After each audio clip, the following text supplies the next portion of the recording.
seems like a nice guy, and he just exudes macho. Welcome to the Nation of Jake on The Voice, KWAM, FM 107.9 and AM 990.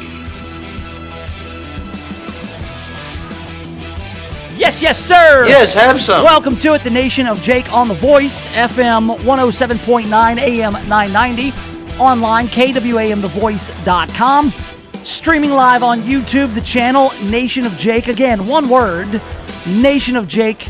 Subscribe to the YouTube channel. You can also follow on Facebook and on Twitter at Nation of Jake on this Friday, August 9th. Year of our Lord 2019, 75 degrees, rainy, with more rain on the way for the weekend. It's Elvis week. Woo! Yeah, waited all year for this. Elvis week, also called Elvis Death Week. I'm not sure who calls it that. I've heard it referred to as Death Week before. Sounds very macabre. Kind of a downer. Hey, man, it's Death Week. Yeah, I love Death Week. No, Elvis Week is what we're calling it. I call it Aunt Linda's Super Bowl Week. My Aunt Linda, biggest Elvis fan you'll ever know. She has cardboard cutouts of Elvis. She's got Elvis clocks. She's got Elvis blankets. She's got Elvis cats, stuffed animals dressed up as Elvis. Elvis everywhere, all over her house. At one point in her life, it was decided that she was going to be the Elvis lady. So anytime anybody got her a gift, it's Elvis themed. And she's got tons of stuff. I hope she's not one of those people who secretly does not like Elvis anymore and is just too nice to say anything. But you tend to do that. You brand yourself a fan of something, fan being short for fanatic. And to my knowledge, Aunt Linda is the biggest Elvis fanatic I know. So happy Elvis week to Aunt Linda. She likes to get out and party it up. And oftentimes my brother and I, Uncle John and myself, we get enlisted to go pick her up and take her to and fro all the Elvis week festivities. So I'm looking forward to that because she parties during Elvis week. So happy Elvis week. We'll do some Friday stuff today because it is the Friday kickoff to Elvis week. We'll re-rack some stories from the week, including all the madness going down at the Walmarts these days. You know, we had a shooting at the South Haven Walmart at El Paso. One of the mass shootings from last weekend happened at a Walmart. There's a story about a guy who went into a Walmart with like 100 rounds of ammunition and a rifle to make some mischief, to see the reaction to people at Walmart. I saw a video of an old guy driving a golf cart into a Walmart and crashing into some displays. Walmart is pulling all their displays of violent video games in reaction to the mass shootings that have happened. So Walmart is an odd place. You know, there's the people of Walmart website, where there's all these photos of all the weirdos and creeps who go into the 24-hour Walmart. So we'll talk a little bit about what's going on at the Walmarts these days. Also, the 2020 candidates, as we pointed out yesterday, they're all at the Iowa State Fair, all except Beto O'Rourke. Beto's staying in El Paso. But all the other candidates are at the Iowa State Fair, and I was looking online at some of the food items that are available at the Iowa State Fair. I want to go to the Iowa State Fair. Holy crap. There's like 57 new food items. And it makes me wonder about Mid-South Fair never had anything like that. I mean, the food at the Mid-South Fair was all right. You had some Pronto Pups. You had some big sandwiches. But nothing like the list of new foods available at the Iowa State Fair. We need to get on our game.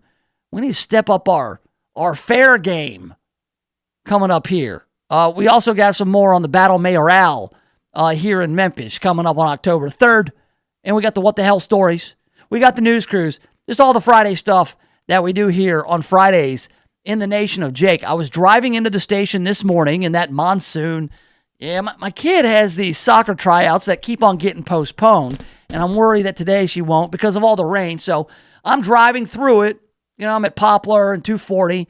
And I look up and I see on one of those digital billboards the photo of Curtis Ray Watson.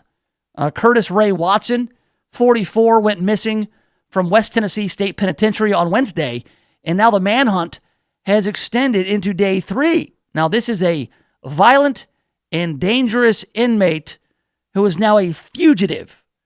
He went missing Wednesday morning after Deborah Johnson, a corrections administrator at the prison, was found dead.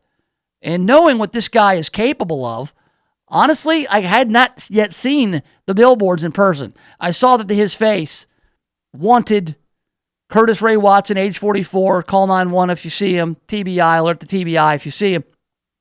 I had seen that there were billboards. I'd seen photos of them online. But it's not until you drive down the street and you look up and you see that guy's mug is chilling a little bit. Because here we are, day 3, and I don't think there's been any sightings. Here's what we know as the manhunt continues. Watson was at the West Tennessee State Pen serving a 15-year sentence for an especially aggravated kidnapping charge. On Thursday, the Tennessee Bureau of Investigation announced they secured warrants against Watson on first-degree murder, especially aggravated battery, and aggravated sexual battery charges. So these are the new warrants out for the crimes he has committed since escaping. Affidavits released from the Lauderdale County Clerk's Office detail the allegations against Curtis Ray Watson, the fugitive. The affidavits sworn by agents with the TBI are the basis of warrants for first-degree murder, especially aggravated battery and aggravated sexual battery charges against Watson. He didn't, come on. They are alleging and charging him with sexual battery on Deborah Johnson, the corrections officer who wound up dead of a strangulation. According to the documents, Watson was considered a trustee, a prisoner who was given special privileges in return for good behavior. He was released from the prison about 7 a.m. for his daily mowing duties. So this fellow, Curtis Ray Watson, he was allowed to go out and cut the grass, which has to be a pretty good job. Look, if you're locked up and you're going to be in jail, prison for 15 years, getting the detail of being able to go outside, get some fresh air, even if you're mowing the grass in the heat, it's still better than being inside. So this guy was allowed to go out and cut grass daily. Through his position at the prison, he had access to equipment, including a tractor and a golf cart, according to the affidavit. So this doesn't seem like it was, maximum security. They said, hey, we trust you enough to get out there and mow the grass, and also you have access to a tractor and a golf cart. So he was mobile, at least around the prison grounds. About 8:30 a.m., an hour and a half after he was released to cut the grass, correctional officers saw Watson in a golf cart at the home of Deborah Johnson, the corrections administrator at the prison. Johnson lived about a dozen houses, the on-site residences at the prison facility. Between 9 a.m. and 10 a.m., Watson took a tractor and reflective vest from the prison and drove away from the site, the affidavits say. Officials did not notice he was missing until an hour later, according to the affidavit. Johnson's co-workers went to her residence and discovered her body at 11:30 a.m. Johnson was found with a cord wrapped around her neck and ligature marks. Investigators believe she had been strangled and sexually assaulted, according to the affidavit. The tractor Watson was driving was found about 2 miles away from the prison at 1:30 p.m., where his prison identification card was recovered, according to the affidavit. So this guy was given a lot of freedom with regards to being in prison. I mean, if you're in prison, you're probably being locked up for some pretty bad stuff. This was a guy who assaulted his wife, beat her multiple times. This guy had a record of child abuse, aggravated child abuse, hitting his wife in the head with a baseball bat. Evil guy, capable of awful things. Somehow, though, within the Department of Corrections, somebody deemed it okay for this guy to go out and work with minimal supervision. If he was able to drive around the prison grounds in a golf cart and or tractor, had access to those vehicles, there will be questions about how that happened. And I'm sure that prison right now, the guys there who are the other trustees, they're not having a very good time right now. Those guys are probably on lockdown. Those guys probably do not get out and cut the grass right now. And if and when hopefully soon, when Curtis Ray Watson goes back to the West Tennessee Penitentiary, he's not only in trouble for the new charges of first-degree murder and sexual assault, he's also going to be in trouble with his fellow inmates. Now, where is he? They don't know. He might be trying to go home where he has ties to the community. The TBI said there have been no confirmed sightings of Watson despite numerous reports across the state. No confirmed sightings. This guy's a ghost. TBI Director David Roush also said the agency has received over 75 tips placing Watson across Tennessee and in other states. Well, here's the thing. He's a bald guy whose mugshot, he was last seen with a beard. He could have shaved the beard. And he's got tattoos. He can cover those up. I mean, he just looks like generic 5'11", bald white guy. 5'11", 180 pounds. I mean, extraordinarily average as far as the way the guy looks. You know, baseball hat, clean shaven, change of clothes. He could be anybody. So at this point, no confirmed sightings. Guy is a ghost. Where could he be going? I'll back up to Henry County, where he was connected to a conviction there in 2013. He could be there. Hell, he could be anywhere. I mean, 3 days is a good head start for anybody. I mean, they're going to catch the guy. They always catch guys like this. So he's going to slip up. Somebody is going to find him, and he's going to get caught. In the meantime, there's a $52,500 reward for information leading to his capture. Thus, a lot of tips, because you're going to go out anywhere if you see a guy who's got bald head and a beard. That could be him. And again, he could have come down south to Memphis. He might be going back up north where he's from. If you do see him, and look, I don't want to see him. Seeing the billboard this morning was enough. I was like, oh my God, yes, that's him. That's for real. And I mean, seeing the billboard online is one thing, but driving down, you're like, oh wow, they haven't caught him yet. I was hoping I would wake up to a notification that he was caught. Because again, you know, as we discussed yesterday, you know, when I thought the guy was 5'11", 140, I made the comment that how can a guy who's 5'11", 140, that was the original information from the TBI, by the way. I'm like, oh, how dangerous can he be? He's tiny. He's a stick. Well, again, people are dangerous because of what they're capable of. This is the kind of guy. Not only is he, you know, beating his wife in the head with a baseball bat, abused children, he allegedly raped and murdered a corrections officer, a 64-year-old woman, on his way out of the prison. And so this guy is capable of grabbing you, sticking his thumbs in your eyes, biting your face off. This is not a guy with any kind of moral beacon. All right, normal people like us, we will not go out, pick up a blunt object, and strike somebody over the head with it for no reason. You know, if forced to do so, and in self-defense, we might do something like that. Still going to feel weird about it.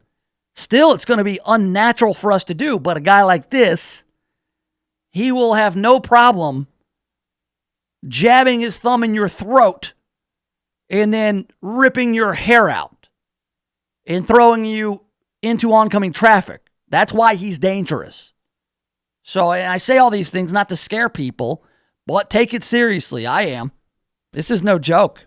And the fact that he's a ghost right now, no confirmed sightings. We will be keeping an eye on this Friday here in the Nation of Jake. As we move on to other stories, the what the hell stories are coming up, as well as some new information in the Battle Mayoral. That's coming up October 3rd here in Memphis. Coming up, I want to talk about not just all the crazy stuff going on at Walmarts nationwide, but also looks like Mitch McConnell, Senate Majority Leader, is considering some gun legislation that would include an assault weapons ban and universal background checks. All right, and that is an about face for Mitch McConnell. We will explore kind of the change on the Republican side with regards to gun control. We'll do it next right here in the Nation of Jake. The Voice, Voice, KWAM, FM 107.9 and AM 990. When's the last time you looked at the windows in your house? Not through the windows, but at the windows. Really looked at them. There's dirt, streaks, buildup, smudges, fingerprints, paw prints, spider webs, dead bugs. There's little white speckles. I have no idea what they are, and who knows what else. Now, cleaning all the windows in your house makes a big difference, but it's also a big job. That's why you need Just Windows Home Services. Just Windows has been taking the pain out of window cleaning since 1992. Just Windows cleans all types of windows, storm windows, screens, skylights, interior, exterior, upstairs and down. Now, I know I told you the company is called Just Windows Home Services, but they do a lot more. Roof and gutter cleaning, pressure washing, mirrors, blinds, ceiling fans, light fixtures, chandeliers. Look, if you've got hard to reach areas of the house, then you need Just Windows Home Services. Call for a free estimate, 751-3934. That's 751-3934, or get them online at justwindowsmemphis.com. That's justwindowsmemphis.com. I'm Ed Parami, the owner of JanPro, the franchise that helps you be your own boss. JanPro is now the fastest growing franchise in the entire world for the second year in a row by Entrepreneur Magazine. We are growing so fast we need new business owners right here in Memphis right now. So if you want to be your own boss and open your own business, call JanPro at 901-683-4900 to see just how easy it is to be your own boss. For as little as $950 down, you can be a part of JanPro. Don't waste another minute. Call 901-683-4900. If you're a baby boomer here in the Mid-South area, this message is for you. We've designed a brand new radio show with you in mind. It's The Retirement Income Doctor, hosted by Dave McAdams of the McAdams Group. Each week, Dave will teach you retirement strategies that have worked year after year, decade after decade, in any kind of market. That's right, the Retirement Income Doctor will teach you these strategies. So join us Saturday mornings at 10 for the Retirement Income Doctor. Did Jesus promise to return within the first century generation?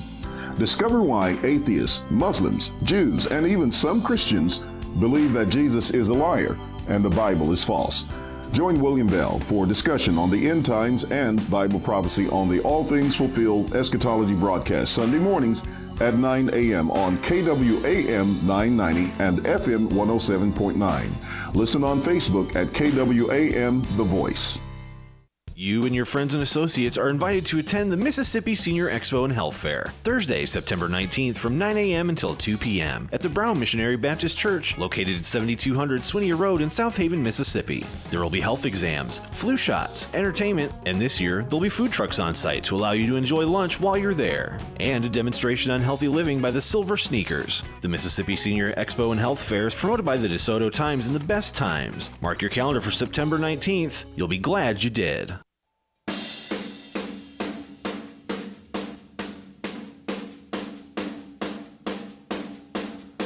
All right, welcome back to it. Yes, have some. The Nation of Jake on The Voice, FM 107.9, AM 990, online, KWAMTheVoice.com. Streaming live on YouTube, the channel Nation of Jake. Nation of Jake, one word. Subscribe to that YouTube channel. Make me a YouTube star. I'll bring you along for the ride. Also on Facebook, Nation of Jake. On Twitter, same thing, Nation of Jake. I was reading about Mitch McConnell, Senate Majority Leader, who, depending on what side of the aisle you're on, you either think he's a master tactician, Cocaine Mitch, you like to call him, or if you are on the Democrat side, you call him a turtle or Moscow Mitch. He's a polarizing character, but he's very good at his job. All right, he knows the issues. He knows how to navigate them. He's a master tactician with regards to manipulating all those rules, the arcane, there in the Senate. That said, I read last night, as Mitch McConnell is recovering from his broken shoulder at his home, there's a lot of protests, people threatening to stab him in the heart, all kinds of awful things. Mitch McConnell is talking about possibly going back to the Senate and trying to get some gun reform happening, and among the measures he may be willing to take are an assault weapons ban and stronger background checks. I guess closing that, they call it the gun show loophole. Background checks for private sales of weapons. And just say, like, look, if I'm not a federally licensed firearm dealer and I've got a gun and I want to sell it, I could go to a gun show and I could sell it to somebody. Now, that has to account for a very small number of gun sales, is individuals selling to each other. I mean, even if so, if I have a gun, I want to sell it to a buddy of mine, I'm just going to meet him at the Walmart in the parking lot, right? And I'll hand it over, probably at somebody's house. So maybe not a police station. That said, people are going to do what they're going to do with their property. All right, so this is a dangerous political game for Mitch McConnell. The NRA, they are a strong gun lobby. They are the ones who kind of set the tone for all of it. They do not like the idea of a red flag law or an assault weapons ban or closing that gun show loophole. They're pretty clear on that. I'm wondering what's changing with Mitch McConnell's thinking on this. Because here's the thing, we don't know that any of this stuff is going to work to help prevent these mass shootings. Now, mind you, we do know that the assault weapon or the semi-automatic rifle is used in 5% or less of the shootings that go on, or gun homicides.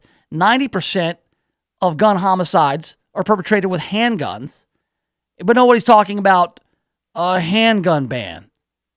So what we're looking to do, I guess, and if we could just kind of, boil it down, and just getting down to the brass tacks, we want to eliminate the fear. Don't we?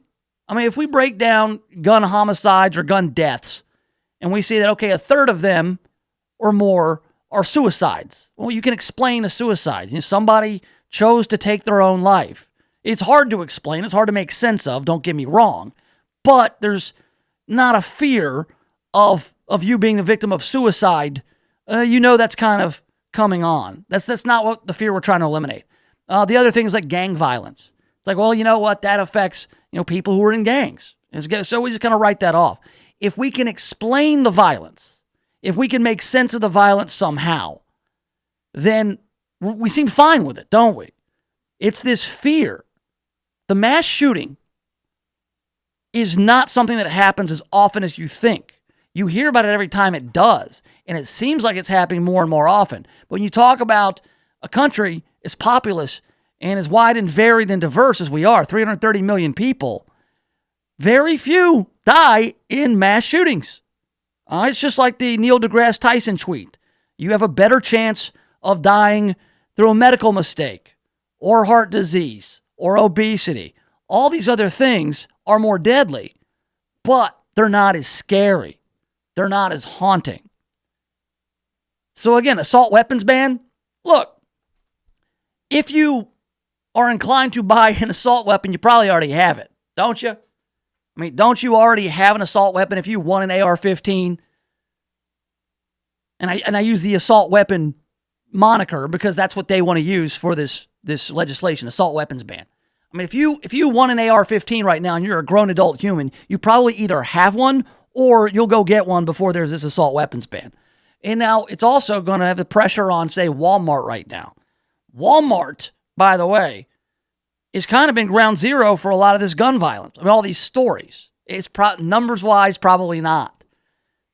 But for some reason, a lot of this stuff is happening at Walmart. And again, it's probably just because all these stories are being clustered together.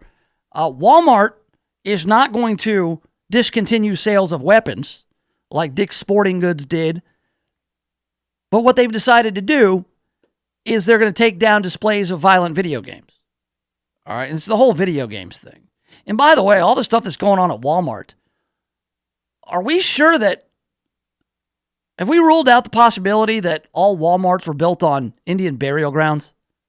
Could that be it?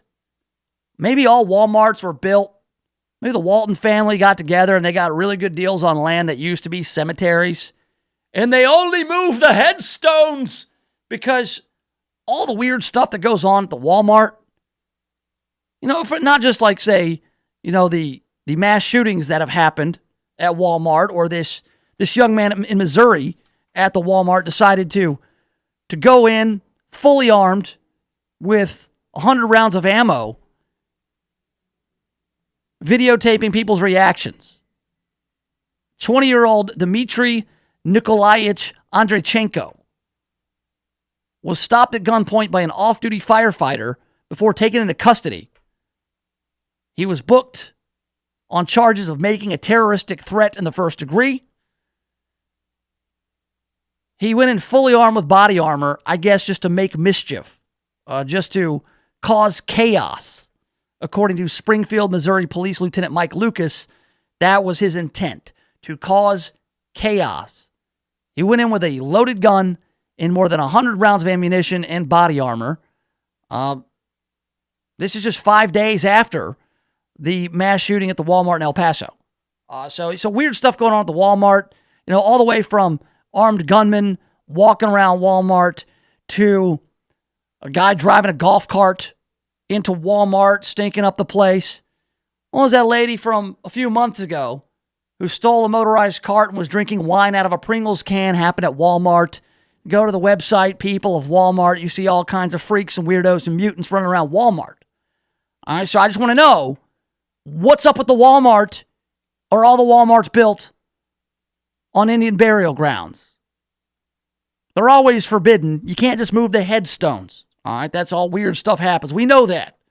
You can't just move the headstones. That's lazy. And also strange things happen. So Walmart has decided we're going to keep selling firearms, which I think they should. I don't think they should change any policies because of what people choose to do on the Indian burial ground, that is Walmart. But they have decided we're going to take down violent video game displays. We're not going to stop selling the violent video games, but we are going to take down the displays out of respect for the victims of these mass shootings. What does that even do? And the whole video games thing. I mean, I know we're kind of shifting gears all through this, but everybody blaming video games. Well, I mean, I think video games, there's a correlation, I think, between this generation of kids who are largely being raised in front of a screen. And I don't mean TV. I was raised on TV. But that was back when you had channel 3, 5, 13, 24, 30, and then maybe some cable. And even cable when I was a kid wasn't the cable of today. Yeah, I didn't have 1,000 channels. We had like 57 of them. And mostly it was on Braves baseball and Saved by the Bell. TBS was really the only cable channel I cared about outside of, the old UHF and VHF. That said, there's a screen.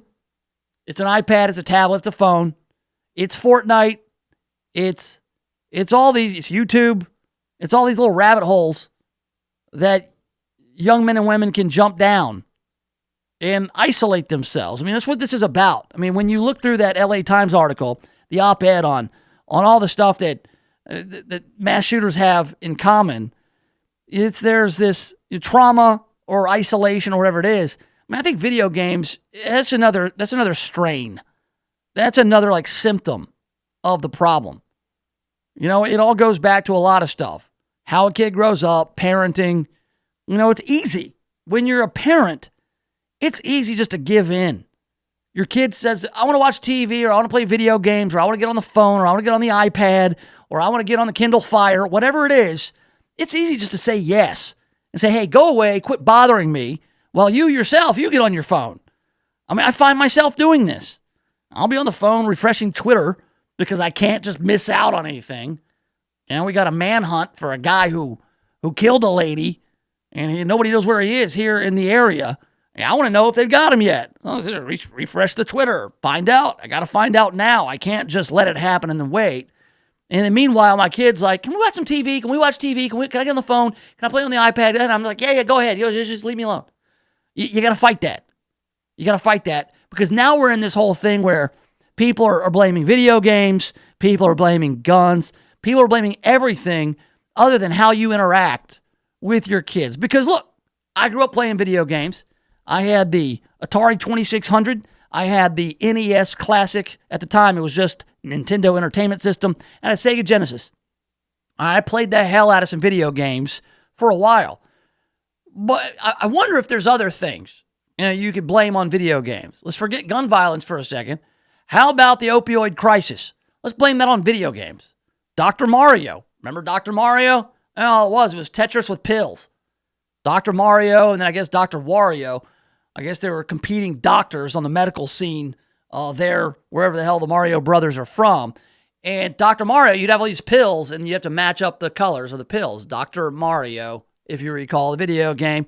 So yeah, the pill addictions, the opioids, the fentanyl, that's all blaming on Dr. Mario. How about for speeding and reckless driving, it's blaming on a good old pole position or outrun, whichever of those video games where you're driving a car entirely too fast.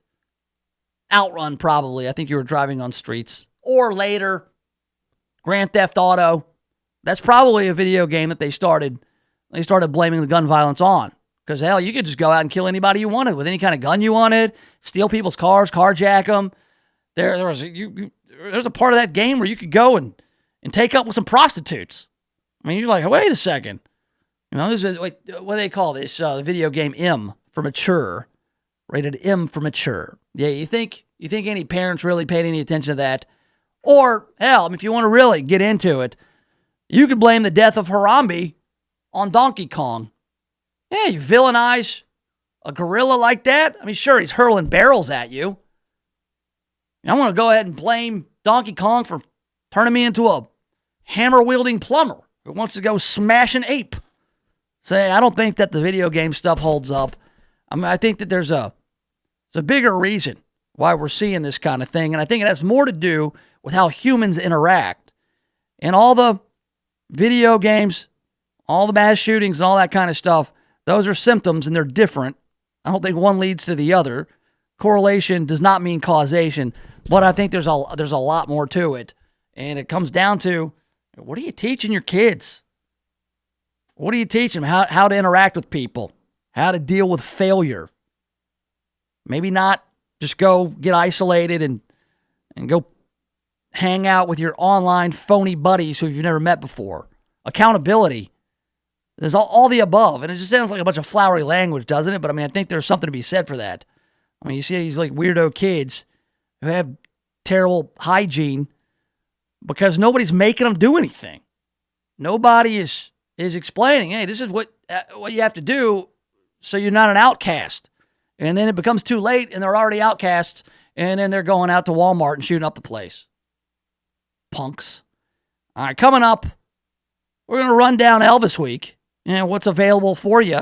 Well, you know what? Maybe I decide here at 40 years old, I'm just going to be an Elvis super fan. I'm going to go to my Aunt Linda's house, and she's going to give me the rundown on that. Maybe I'll prime myself for that. But coming up, we got the What the Hell stories. Yeah, stories throughout the week that make me and you say, what the hell? And we'll do it next right here in the Nation of Jake. The Voice, KWAM, FM 107.9 and AM 990. CBS News update. President Trump today added an important caveat to his support for new gun control legislation. He says he needs to balance congressional action with the views of the National Rifle Association. I have a lot of respect for the people at the NRA, and I have already spoken to them on numerous occasions. And frankly, we need intelligent background checks, okay? This isn't a question of NRA, Republican or Democrat. NRA CEO Wayne LaPierre already appears to be digging his heels in. CBS's Katherine Johnson. In a statement Thursday, LaPierre said, quote, the NRA opposes any legislation that unfairly infringes upon the rights of law-abiding citizens, and called gun control proposals currently being floated soundbite solutions. And GOP leader Mitch McConnell has rejected Democrats' calls to bring the Senate back to Washington from the August break to act on gun control legislation. CBS News update. I'm Jim Shenlevy.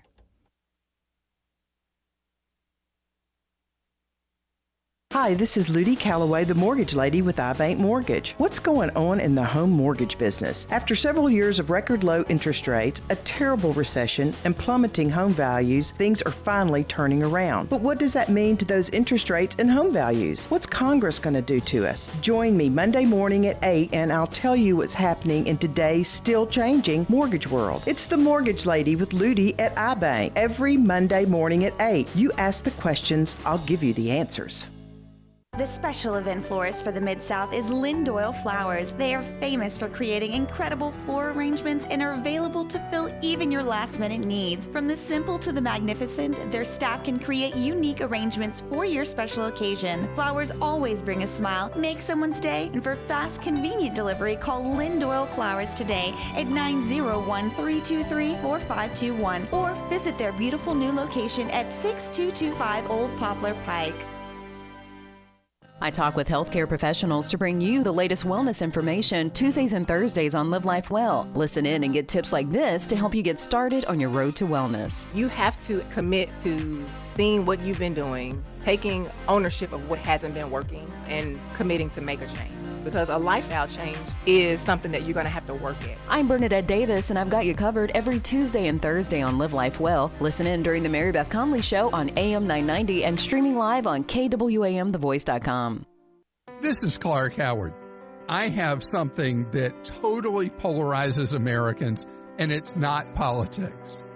It's yards.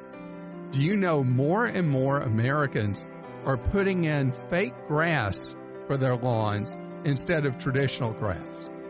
The great thing about this is over time it saves you a lot of money. You'll pay typically 6 times the cost to put in an artificial grass instead of real grass at your home. Even to dig up the grass you have and put in artificial. You may wonder, why would I spend that money? Because after that, you don't spend money on watering the lawn. You don't have to cut the lawn. You don't have to have a lawn service. It is an enormous savings. And the cool thing is the fake grasses being sold now look so much like real grass, have imperfections in them and weeds, you can't tell a lot of times. Have you heard what President Trump said recently? Newsmax, you like Newsmax. I like it too. Now you can watch Newsmax TV and get the truth about Trump from Bill O'Reilly, Mike Reagan, Alan Dershowitz, Pat Buchanan, and more. Newsmax TV is America's fastest growing cable news channel, now in 70 million homes. Find Newsmax on DirecTV, Dish, Xfinity, Spectrum, Optimum, Fios, Uverse, and more systems. See Newsmax TV today. It's real news for real people. I'm pretty handy around the house, but now that I have kids, I don't want to spend my Saturday installing a toilet or fixing an air conditioner. But thankfully, there's HomeAdvisor. HomeAdvisor helps me find the best home pros in my area to handle any kind of project. You can read reviews of the pros, check their availability, and even book appointments online. And what my wife loves most is that HomeAdvisor is completely free to use. Go to HomeAdvisor.com or download the free app to get started. HomeAdvisor.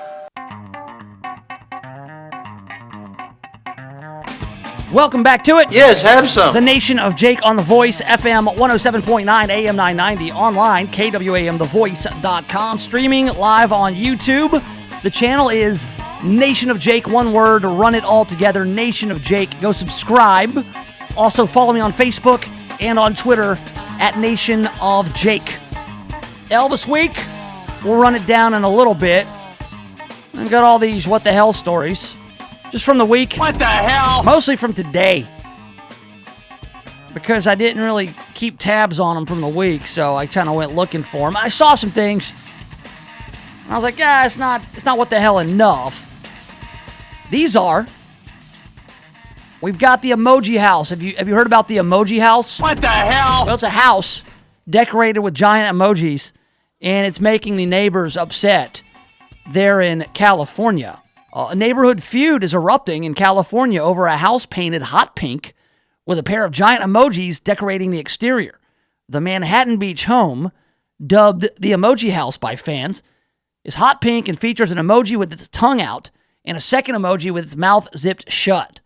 Neighbors accuse the owner, Catherine Kidd, of adopting the unusual decor as retribution after she was fined $4,000 for illegally using the house for short-term rentals such as Airbnb, which is banned in Manhattan Beach. Oh, man, are you thinking what I'm thinking? I'm thinking that Karima McLeod, who lives next door to A.C. Wharton, she got harassed by the health department and the fire department and code enforcement, and the MPD was actually called out for a 3-day stakeout under suspicion that she was running a brothel, all because Mayor A.C. Wharton didn't like the fact that she was using her house as an Airbnb. So I think that she should take a cue from Catherine Kidd out in Manhattan Beach and paint her house pink and put giant emojis on it. Going on, we have an Instagram post from the artist who painted the home originally, featured on the caption, "Are your neighbors constantly ratting you out? Have they cost you thousands in fines? Have you wanted to tell them off lately? Why risk a case when you can hire me to paint them a pretty message?" Now, Catherine Kidd, the owner of the Emoji House, denied that the emoji paintings were intentionally designed to irk her neighbors. She says, "It's a message to me to be positive and happy and love life. I have eyelash extensions. The eyes are like the Mona Lisa eye. They kind of follow you." Whatever that means. So a little dust up there in a Manhattan Beach, California neighborhood. But I'm thinking, why not do that? Why not double down? There's a lot of ugly houses around, man. There's one out by me. It's greenhouse. It doesn't have emojis on it or anything. Or just got, you know what, this Karima McLeod, who lives next door to A.C. Wharton, she should just go full on Prince Mongo. She should seriously just go full on toilet seats all over the roof, yard art. That's a good way to get back at people. Stay within the law. But what A.C. Wharton did was, the mistake he made was letting her know what bothers him. Because now she can do more of it. Oh, we've got a lightning strike on a Florida home. Septic tank had an unexpected result. The toilet exploded inside. What the hell? Yeah, I'm glad I don't have a septic tank. I love our sewer systems. I do, and I don't want them to get clogged with plastic bags. That said, having a septic tank, man, I've read stories and I've seen videos of people's septic tanks leaking. Oh, man, somebody busted open septic tank and the smell. Well, here's another hazard I did not know. I did not know that when a lightning strikes your septic tank, your toilet will explode. Imagine if you were taking a dump during the storm. Mary Lou Ward, co-owner of the Port Charlotte home there in Port Charlotte, Florida, said there was a loud boom Sunday when lightning struck the home's septic tank and caused the toilet inside the house to shatter. "We come in here and the toilet is laying on the floor. There's all pieces everywhere. Pieces everywhere. What a mess." She said the strike ruined the home's indoor plumbing and destroyed the septic tank. She said her family was lucky no one was using the toilet at the time of the lightning. Yeah, of course. Lucky. Can you imagine sitting there, scrolling through your phone, scrolling on the Twitter, looking for updates on the Curtis Ray Watson case, the escaped convict, and then boom! You hear the thunder, you see the lightning flash, and then the toilet explodes. And if it was timed right, maybe you thought that you, yourself, were responsible for literally blowing up the toilet. What the hell? People say that all the time. I'm going to go blow up your bathroom real quick. Ooh. Oh, we've got some twins, a set of twins, brothers, Andy and Chad Baker. They were on their way to a Twins Festival. They were driving separate cars to the Twins Day Festival in Twinsburg, Ohio. Driving from Nashville. They were each pulled over separately by the cops who were freaked out because they thought they were the same guy, like in separate cars, because their license plates were so similar. They've got a slight difference in their license plates. One has a 0, the other has the letter O. So the state trooper who pulled them over, he thought it was the same guy. He was like, hold on, I just pulled that guy over. And so he pulls him over again. And then he sees it's a twin. It's an identical person. And so he was freaked out. Nobody got a ticket. They just laughed it all off. See, that's the thing. If you get pulled over and something funny happens and you can make the police officer laugh, it's like he'll let you off without a ticket. Because it's like, hey, you know what? I should cite you for this, for speeding. But this was so damn funny. I'm not giving anybody a ticket today. That's just it. So always smile for the police and don't give them a hard time. And and have a twin who gets pulled over like right after you. That's a good thing. Oh man, this is a scary one. We'll leave you with this one. This is from Arlington. I don't know if it's Arlington, Texas, Arlington, Virginia.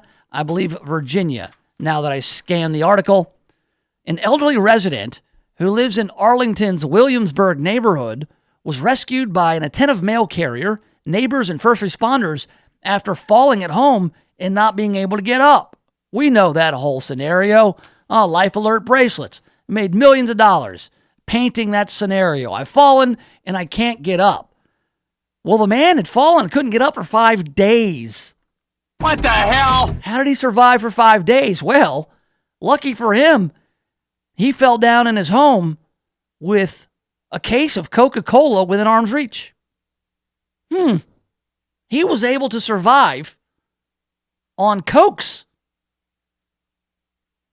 I guess you can go days without food, but you can't go that long without water, and there is water in Coke.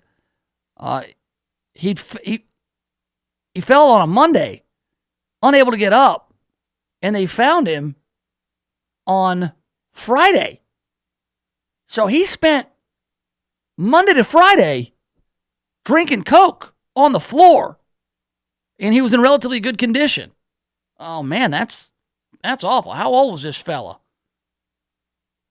It doesn't say how old he was, but I'm guessing, he's an old guy.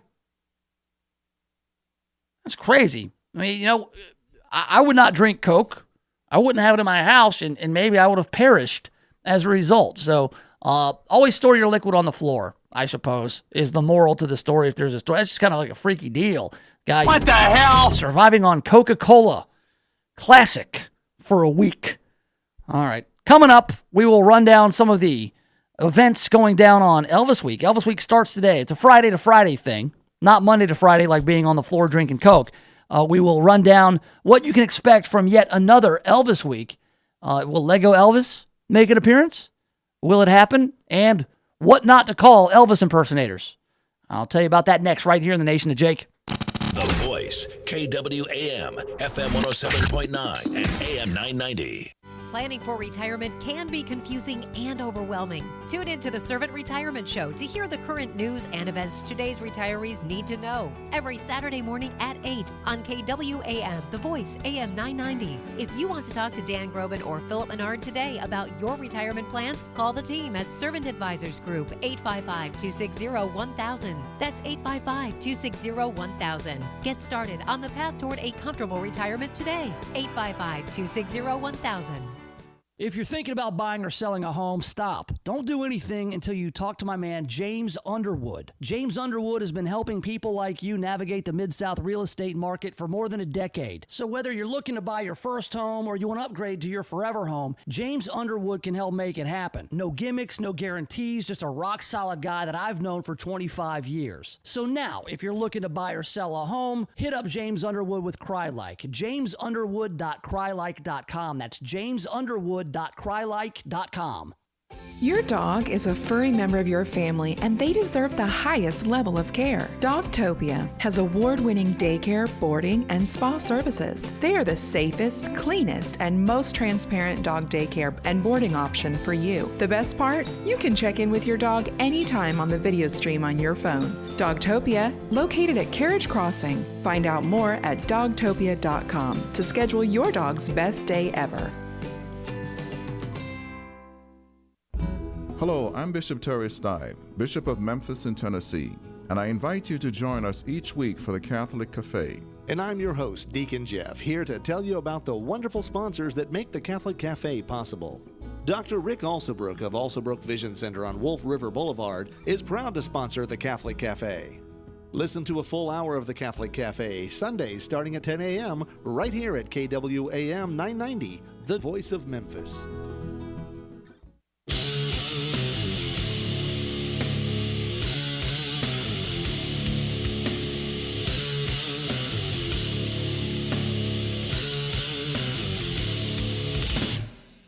Yeah, nothing like some Pantera on Elvis Week. Yes, have some. Good job, G-Man. Thanks. Appreciate it. Elvis Week is today. We will celebrate by listening to I'm Broken by the mighty Pantera here in the Nation of Jake. This is how we do things. Heavy metal vibe. It's cool. All right.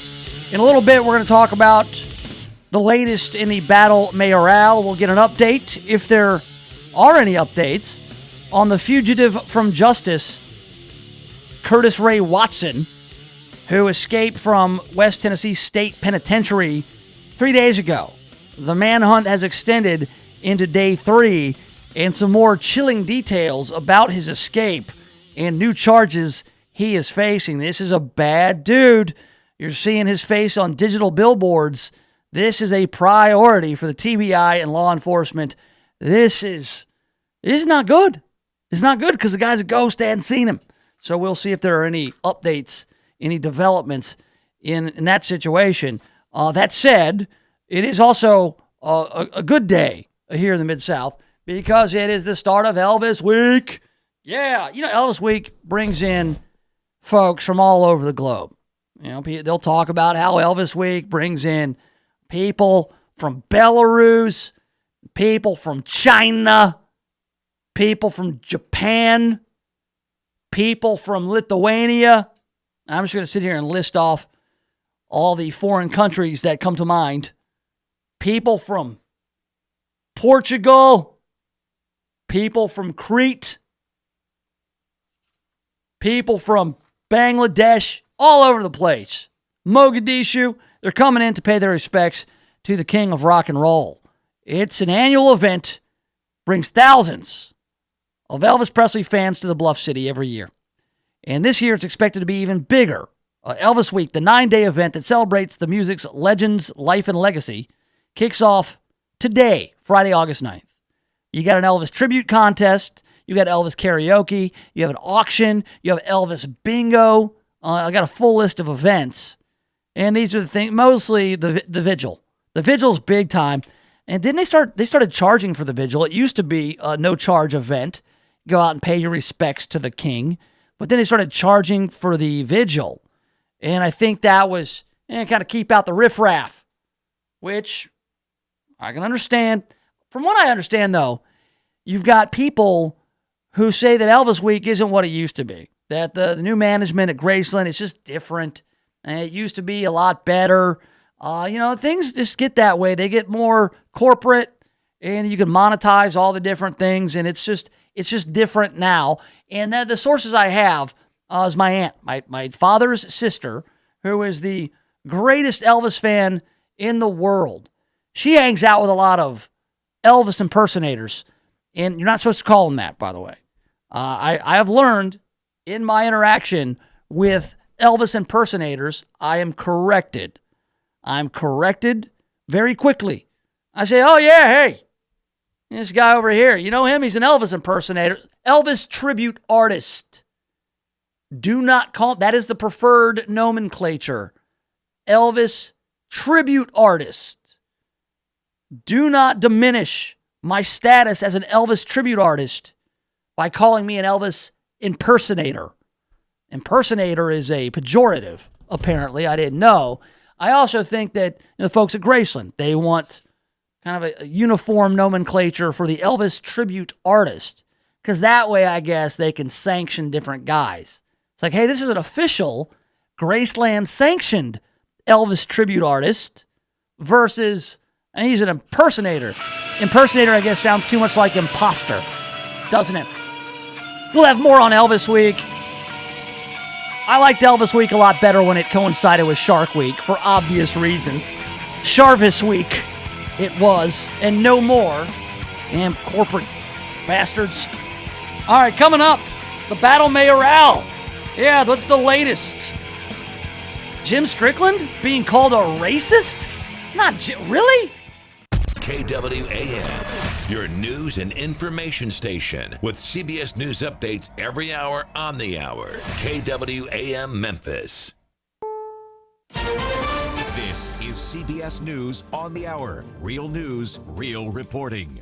I'm Jim Sheneby. He has confessed. Police in El Paso, Texas now say Walmart shooter Patrick Crusius did confess his crimes when he was apprehended.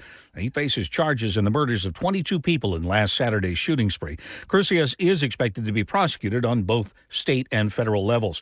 The El Paso and Dayton shootings have stoked the fires for gun control, and President Trump says he backs expanded background checks. But is that okay with the NRA? CBS's Katherine Johnson. President Trump says he's working the phones to drum up support for new gun control measures with Democrats and Republicans in Congress. I think with a lot of success that we have, I think I have a greater influence now over the Senate and over the House. I think we can get something really good done. The president says Senate Majority Leader Mitch McConnell is fully on board with the need for new gun control measures. President Trump has also had multiple phone calls with Wayne LaPierre, the head of the National Rifle Association. Well, we'll see where the NRA will be, but we have to have meaningful background checks. Katherine Johnson, CBS News, the White House. Less than a week after the El Paso Walmart massacre, a man entered a Walmart in Springfield, Missouri yesterday dressed in military garb and body armor and carrying a tactical rifle and 100 rounds of ammunition. A former firefighter licensed to carry a handgun confronted 20-year-old Dmitry Andreychenko and held him for police. I've been in public safety for a long time, and even though I'm no longer in public safety, I still feel that I can still protect people if I need to, and that was my intention. Hopefully my actions prevented something like El Paso from happening. Andreychenko could face some serious charges, but police think his main motive was just to scare people and record video of it. A New York firefighter, Matthew Clinton, used a hammer to bust a car window to rescue a 4-year-old child left strapped in a car seat, windows closed in a very hot car in Queens. She was screaming that it was hot, and you could see sweat on the kid's face. You know, I said, listen, I'm a fireman.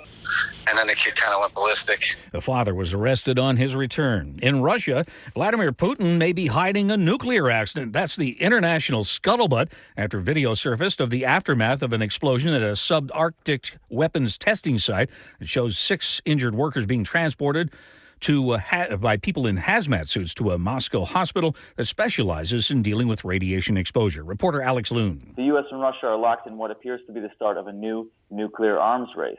The United States is developing missile defense in Europe, also in South Korea. Russia, in response, is developing new nuclear missiles. The explosion may have involved a top-secret nuclear cruise missile. On Wall Street, the Dow down 42. This is CBS News. The CBS World News Roundup Late Edition with Jim Chenovy. President Trump held a series of meetings today on the border wall. Every weeknight on the CBS Radio Network. The co-chairman of J.P. Morgan warned that a deep correction, like 40%, could hit the stock market at any time. Don't lose 40%. Diversify. Now you can add gold or silver to your IRA or 401k rollover accounts. The stock market has been shaky with the trade negotiations. Don't risk your investments. Listen to the warnings and diversify before you lose 40%. Protect your portfolio with solid and tangible investments, gold and silver. Call 800-722-2020 and get the free investment guide now. Call 800-722-2020 to get Noble Gold Investments free investment guide now, or go to noblegoldinvestment.com. Individual results may vary. Invest wisely. Don't wait for a 40% correction. Get the free investment guide now. Call 800-722-2020. That's 800-722-2020. Call and get the free investment guide now. Don't wait. Call now. 800-722-2020. Animal abuse on a whole new level. Jim Krasula reports. Deputies with the Sampson County, North Carolina Sheriff's Department say they encountered an aggressive dog on methamphetamine while searching a property for stolen goods, including a boat and motorcycle. The case started when deputies stopped a man towing a lawnmower that had been stolen from a police department. Oxycodone was allegedly found in the man's car. Deputies went to his house and called animal control officers to get a hostile and strange-acting dog. It tested positive for meth. Jim Krasula, CBS News. Cynthia Robinson of Auburndale, Florida, was walking her 100-pound dog named Tank near a retention pond when a 10-foot alligator suddenly lunged out of the water and took the dog with it. Robinson admits she had taken Tank off his leash and he was running in and out of the water when the gator attacked. Florida wildlife agents have been searching for the gator, but there's little hope of finding Tank alive. Jim Chenovy, CBS News. With the stock market at all-time highs, cash in your profits now and invest in an asset that can potentially pay for up to 20 or more years.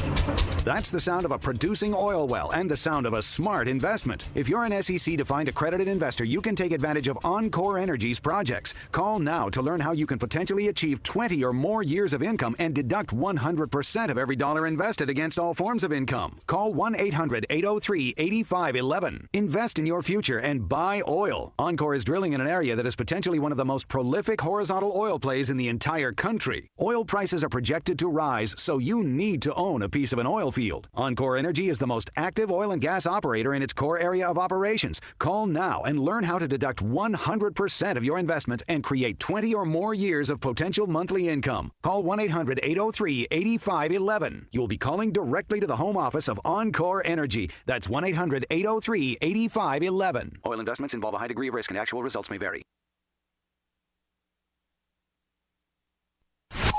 Jake, where'd you get those boots? But he's got meat between his ears. Yeah. Welcome to the Nation of Jake on The Voice, KWAM, FM 107.9 and AM 990. All right, welcome back to it. Yes, have some. The Nation of Jake on The Voice, FM 107.9, AM 990. We're online, KWAMTheVoice.com. If you want to listen there, the Listen Live link is in the top right corner. If you prefer to watch the show, which I caution you, there's not a whole lot going on the video feed. It's basically me talking. You get some facial expressions. Maybe you can catch me picking my nose or something, but it's not like a interactive deal with graphics. There's no kind of like cool visual element other than me, and I'm cool. I'm the only cool visual element you're going to get on the video feed.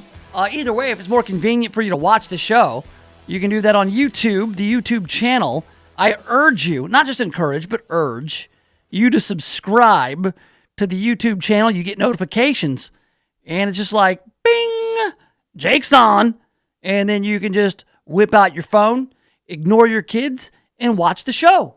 Or just ignore your office, ignore your boss, ignore your work, and just get lost in the greatest 2 hours of radio produced from 1 to 3 on The Voice. So you can do that by subscribing Nation of Jake on YouTube. That's one word, Nation of Jake. You can also follow along on Facebook.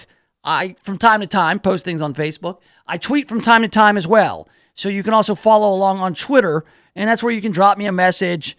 You can participate in the show if you'd like to over on the Twitter. Right now, I'm searching Twitter for updates on the fugitive.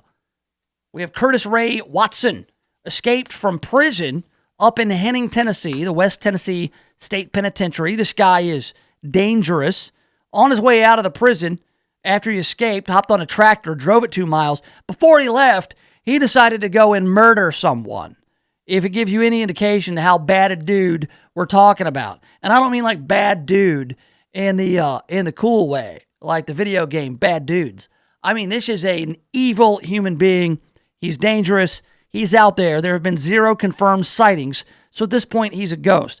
They do have on the TBI's Twitter account a timeline of what happened on August 7th, 3 days ago. Curtis Watson at 7 a.m. was released on work detail for daily mowing duties. This guy was in prison, but they trusted him enough as a trustee to go out and cut the grass. At 8:10 a.m., Deborah Johnson, known to be alive, making a phone call.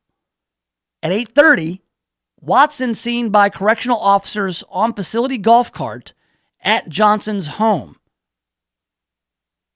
Between 30 minutes later, between 9 and 10 a.m., Watson took a tractor and reflective vest from the prison and drove away. Was it normal for Watson to be at Johnson's home on a golf cart? That would be a question I have, and I'm sure these are questions that have been asked and asked again by the TBI. At 11 a.m., prison officials realized Watson was missing. So an hour later, after he took a tractor and reflective vest from the prison and drove away, they realized he was missing. At 11:30, Deborah Johnson, the Tennessee Department of Corrections administrator, her coworkers discovered her body after she didn't report to work. At noon, TBI notified of homicide at West Tennessee State Penitentiary. TBI comes in. At 12:30, Lauderdale County Sheriff's Office alerted to Watson's escape by prison staff.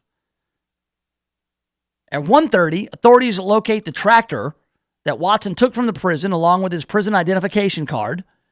At 1:45, Tennessee Department of Corrections Commissioner Tony Parker briefed governor's office to pursue activation of the governor's escape plan. There's the whole plan in case somebody escapes. And at 3 p.m., TBI issued blue alert and added Watson to the state's most wanted list. And now there's a $52,500 reward for information leading to the capture of Curtis Ray Watson, who was serving 15 years at the West Tennessee State Penitentiary for especially aggravated assault of his wife from a charge in 2013 in which he hit her in the head with a baseball bat. Before that, he had been charged and convicted of child abuse, all kinds of bad stuff, and then it just escalates because on his way from the prison, before he escaped, he decided to sexually assault and murder Deborah Johnson, a 38-year employee of the Tennessee Department of Corrections who lived there on an on-site residence. So this is an awful guy, and this manhunt is entered day 3. And so if you're like me, I'm a bit of a news junkie. I like to be updated on these things. And so I have gone over to Twitter and followed at TBI Investigation.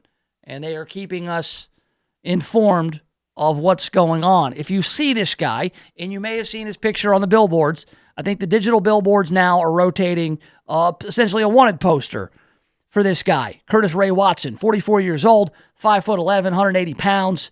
Looks like a guy who would really be into the band Godsmack. Looks like Godsmack is his guy's favorite band. He's bald.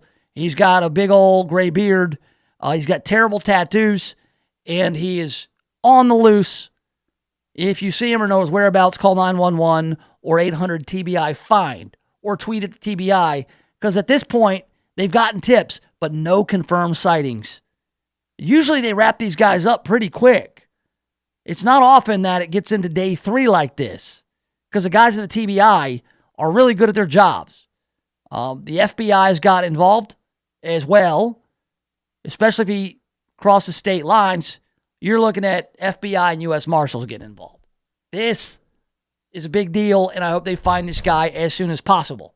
So keep an eye out. Don't approach him. Call law enforcement. Let them handle it. This is a guy who would make he'd have no problem attacking you, hurting you, holding you hostage, or murdering you. He's already allegedly murdered someone since he left prison, or on his way out, I should say. So that's where we are with that. Awful story. Hope he is caught, apprehended. As we move on to more things going on locally, we got the Battle Mayoral, which is going down on October 3rd. It's tomorrow. I mean, it is so close. October 3rd. There's going to be a mayoral election, city elections here. And here's what's funny. City elections, they're nonpartisan. All right, they're just nonpartisan. All right, Republican, Democrat really doesn't factor in. Now, all these people have party affiliations. They've got views. Jim Strickland, the incumbent, he's a Democrat. He's in line with the DNC. I've talked to Jim Strickland. I've interviewed him on multiple occasions. He supported Hillary Clinton in the 2016 election. This is a guy who is a longtime member of the NAACP. Jim Strickland is a mainstream, seemingly moderate Democrat. All right. Well, he's running against Willie Harrington and Tammy Sawyer. Now, Tammy Sawyer has been at the Shelby County Commission for about 8 months now. Before that, Tammy Sawyer was largely known as the person who organized those Take 'em Down 901 rallies to take down the Confederate monuments. Jim Strickland is a guy who actually got it done. Tammy Sawyer is the one who had the camera and microphone in her face day after day in the rallies leading up to Jim Strickland taking them down. And she kind of built some political capital that way, some name recognition, and she ran for county commission. And that's where she is now. So after, I believe, 5 months of being on the county commission, she decided that she's ready for the big time. She's ready to run Memphis. All right. So she's running. She's also enlisted some help. I guess an endorsement from CNN commentator Angela Rye. All right. Angela Rye, I don't know who she is. She has a lot of Twitter followers. I'd never heard of her. I don't know her work. I'm sure she's very talented and very insightful and very woke. And that's just what I get from her Twitter following, or for her Twitter profile, so to speak. So we've got Angela Rye flown in town in support of Tammy Sawyer, stumping for Tammy Sawyer. All right, now, according to Ryan Poe, the Memphis Commercial Appeal, when CNN commentator Angela Rye thinks of racism, she thinks of Memphis Mayor Jim Strickland. Man!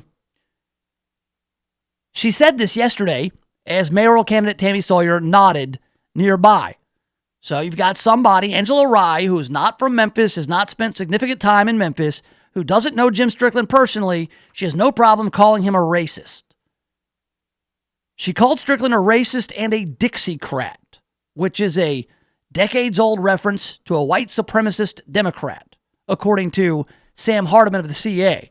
The quote is, "I say often that racism is a bipartisan problem, or that racism is a nonpartisan problem, and you all, not because you all are here," said Rye on Thursday. "You all are not the apathetic ones, but you all who have apathetic ones in your family, your congregations, your friend circles, in your links chapters are passively watching the racist govern the city of Memphis. You're passively watching a Dixiecrat reign in 2019. I asked afterward why she called Strickland a racist. She wouldn't say other than to say that people should check his record. Okay, what's Strickland's record? He's a longtime member of the NAACP. He took down the Confederate monuments after voting to take them down in 2015. So Jim Strickland, as a member of the Memphis City Council, voted to take them down, and then as mayor actually did it.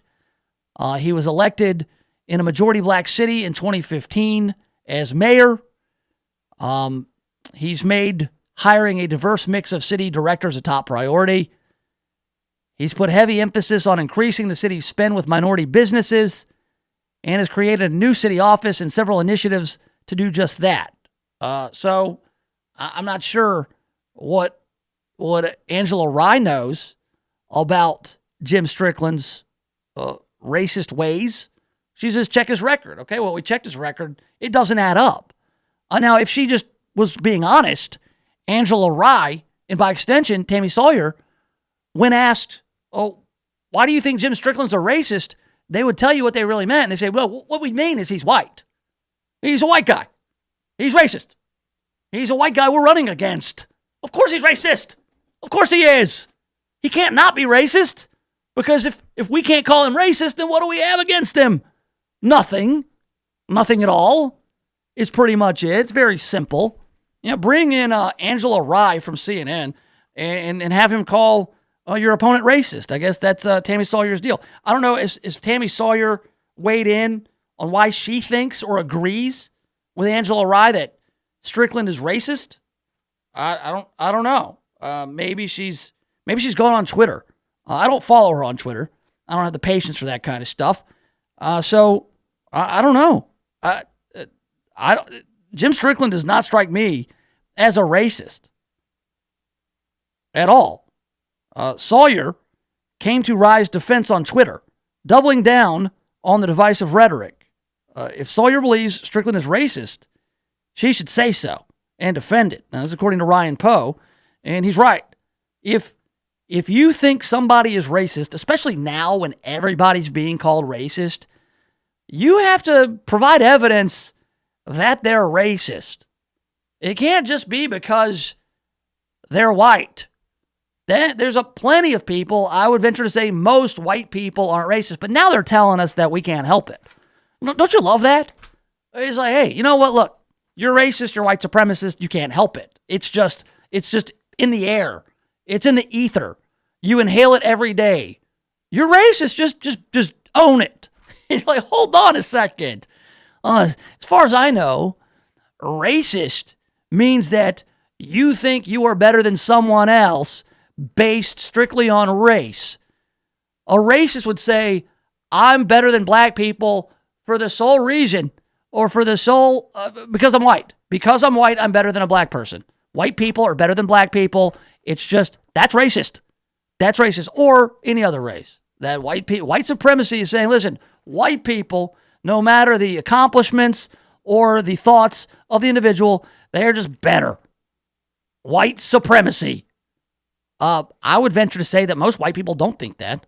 Most white people have individual beliefs, and they're probably rooted more in that nobody's better than anybody by virtue of their race only. There are good people of all colors, and there are crappy people of all colors. We see it all the time. Just seriously, go read about anything that's happening in the world. There are good white people and crappy white people and good black people and crappy black people and good Asian people and crappy Asian people. There's good people and crappy people of all kinds. And there's kind of some people are in the middle of all kinds, all colors, all races, all backgrounds. So there you have it. There's good people. There's crappy people. There's not a group based on their race of crappy people. There's not a crappy race. It's people, individuals. It's all I can say. Give me 300,000 Twitter followers. I'll school them all. Angela Rye. No Sam in my book. Never heard of you. All right, coming up, we've got, the Iowa State Fair. This is fun. I was actually talking about the Iowa State Fair yesterday. All the food. I've got a rundown of the food, and I want to try it all. I may have to go to Iowa maybe next year. Take in the Yanks and White Sox, the Field of Dreams. Go to the Iowa State Fair just to try the food. Oh, and by the way, Joe Biden not having a very good time in Iowa right now. We got the gaff machine is in full force in Iowa. We'll talk about that next right here in the Nation of Jake. The Voice, KWAM, FM 107.9 and AM 990. Hey everybody, Michelle Calhoun here. I am the host of a new show called The Power of Her Story, where I'll be interviewing female business owners all over the Memphis area every Tuesday morning at 8 a.m. I believe that when we share women's stories, it empowers more women to write their own. Follow me on Instagram at The Power of Her Story. The Power of Her Story is brought to you in part by these great sponsors: Brown Properties, 901 eLearn, and its Patreon community.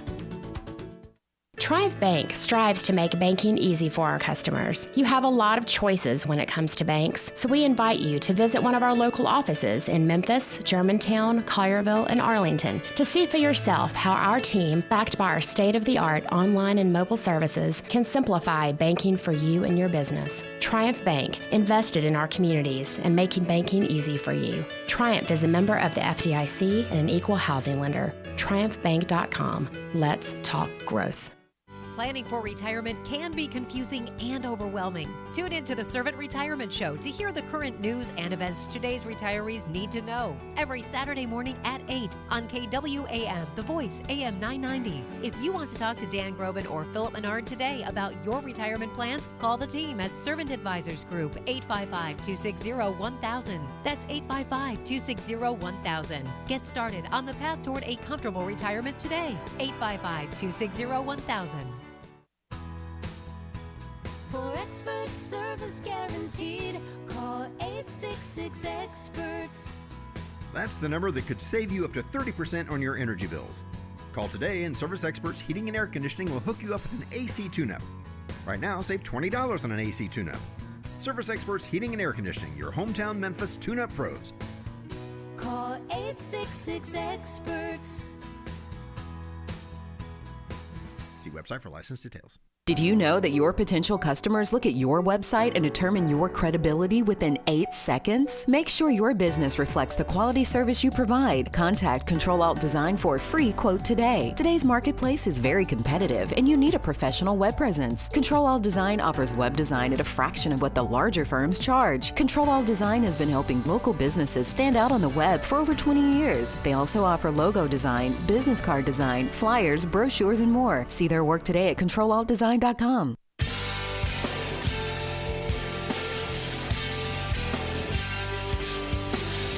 right, welcome back. Yes, have some. Nation of Jake on The Voice, FM 107.9, AM 990. Online, KWAMTheVoice.com. Subscribe on YouTube, Nation of Jake. Also, Facebook and Twitter, at Nation of Jake. I got the news cruise coming up. Bunch of headlines for your Friday. Nasty out there, man. Wet, gross, more rain on the way. Almost certain that soccer tryouts will be postponed a second time this afternoon. Hopefully not. Maybe they got some good drainage going on at the soccerplex. Okay, so Iowa, the Iowa State Fair. You're going to see a lot of video this weekend from Iowa. They got their state fair happening. We used to have fairs. We don't have a Tennessee State Fair, do we? Even if we did, it wouldn't be anywhere near Memphis. But man, I was looking at all the food at the Iowa State Fair. I want to get into that in a second. I do want to say this, though. This should be a fantastic time for Joe Biden. He's the front runner of the Democrat presidential candidates for 2020. He really shouldn't be running for president. Joe Biden runs for president like every 15 years and decides that he's not fit for it. He's a gaffe machine. He's stupid. He's got too many skeletons, plagiarism, and all kinds of flip-flopping on the issues. And he's just not a very good candidate for president. But for whatever reason, maybe his ties to President Obama, his experience, maybe his electability, he is the front runner for 2020. And so you would think that people would have a target on him, and they've tried. They've tried to take him down. They just need to let him talk. They just need to let Joe Biden talk. All Elizabeth Warren and Bernie Sanders have to do at the Iowa State Fair is let Biden talk, because the gaffe machine is well oiled and it is in full force right now. Check out Joe Biden in Iowa just yesterday. He's up on the soapbox and he's giving a speech and he's feeling good, except for the words coming out of the gaffe machine. They don't make any sense. Listen. Division. We choose science over fiction. We choose truth over facts. Oh, wait, what? You choose what? I get what you're doing here. You're going opposites. You choose science over fiction. But then what was that last one? Division. We choose science over fiction. We choose truth over facts. You choose truth over facts. Some people might consider those things to be synonyms, if not synonyms, closely related. Truth over facts. Almost certainly meant truth over lies. Truth over facts. I choose canines over dogs. Really? Because here's the thing about it. Facts, by definition, have to be true or they're not facts. Now, my good buddy Justin Baker, defective Agent C, my man pointed out how they could be different. You could say that, Joe Biden gave a hell of a speech. That's the truth. The fact is, he probably plagiarized it. And I thought that was brilliant. Give it to Justin, my man, for that one. That was a great tweet there online for the gaffe machine. The other one, this is what people are talking about today, and this is hilarious and mind-boggling at the same time. Joe Biden is talking in front of a group of Latino and Asian folk. All right? Now, they're just all individuals to me. I don't care what color they are. That said, he had this very odd turn of phrase. And the other thing we should do is we should challenge these students. We should challenge students in these schools to have advanced placement programs in these schools. We have this notion that somehow if you're poor, you cannot do it. Poor kids are just as bright and just as talented as white kids. What? Poor kids are just as bright and just as talented as white kids. So you say, hold on a second. What are you saying? A, are you saying that there's no such thing as a poor white kid? Or are you saying that white kids are somehow superior to anybody else who's not white? What was that, Joe? That was just an odd choice. Poor kids are just as bright as white kids. It's like, man, just let him talk. That's all you have to do is let Joe Biden talk. You don't have to try to take somebody down when they're tripping all over themselves. Just let them fall. Just let them do it. So he's not having a very good day in Iowa. He should partake in some of the food. Check this out. This is 57 new foods. These are new. All new foods at the Iowa State Fair. And I love fair food. You know, I eat pretty well these days. Food for me is more like fuel.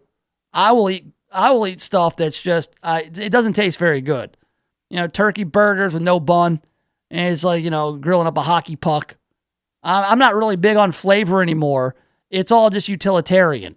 I go to the gym, I eat protein and protein. Doesn't matter how it tastes. I don't really indulge much. However, I love fair food, deep fried garbage. I love it. Really, around here though, any fair you go to, Delta Fair, I guess this thing they call the Mid-South Fair in South Haven or wherever it is, you can get some pretty good fair food, I guess, from those like traveling food carts, and it's all right. But the stuff that they've got at the Iowa State Fair, I've seen photos, all this stuff. This is 57 new foods. You know, deep fried Oreos, and just let's go through some of these. They got something called an apple cider shake-up, which that sounds delightful. An apple fritter funnel cake. That sounds pretty awesome. I know what an apple fritter is. I can't say it very well. Apple fritters, I get those at Gibson's. My kids love those. They're their favorites. Apple critters, as they call them. And then I love funnel cakes, and you put those things together, I'm in. Apple nachos, that sounds kind of hippie. I don't know about that. Apple slices with fresh ground honey roasted peanut butter, keep it. Bacon wrapped pig wings. They don't have descriptions of this stuff. They've just got the names, and I think I'm okay with it because I can't have it. So I guess I just have to imagine there in my mind's eye what these things might be. Bacon wrapped pig wings. It sounds like you're not supposed to eat the pig ears though. I don't know. I hope they're not pig ears. There was a big article the other day about pig ears and how you're not supposed to eat them. I don't know if that's true or not. We've got a Ultimate Bacon Crisp, which is an ice cream. The Ultimate Bacon Crisp ice cream. People have been putting bacon in a lot of stuff that doesn't belong, and it's pretty awesome.